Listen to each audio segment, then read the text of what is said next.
Welcome to my channel, Lemonette Kids TV. Ang alamat ng Makopa. Noong unang panahon, may isang dalagang nagngangalang Makopa. Siya ay napakaganda at maraming humahanga sa kanya. Subalit, siya ay malungkot dahil ang kanyang ama ay malubha ang sakit at walang makuhang lunas. Isang araw, nagdasal si Makopa sa ilalim ng puno sa kanilang bakuran. Sana'y may magawa ako para gumaling ang aking ama, umiiyak niyang dasal. Narinig ng diwata ng puno ang kanyang dasal. Makopa, ang iyong pagmamahal sa iyong ama ay tunay at dalisay. Bibigyan kita ng prutas na makakapagpagaling sa kanya.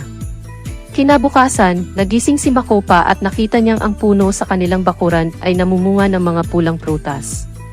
Kinuha niya ang mga ito at pinakain sa kanyang ama. Sa kagulat-gulat, gumaling ang kanyang ama matapos kainin ang mga prutas.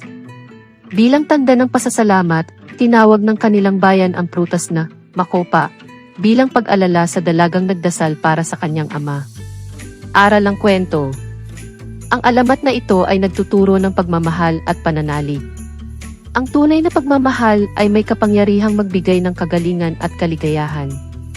Ang pananalig at dasal ay nagbibigay ng pag-asa at kalutasan sa mga suliranin. Ang Makopa ay simbolo ng dalisay na pagmamahal at pananalig sa Diyos.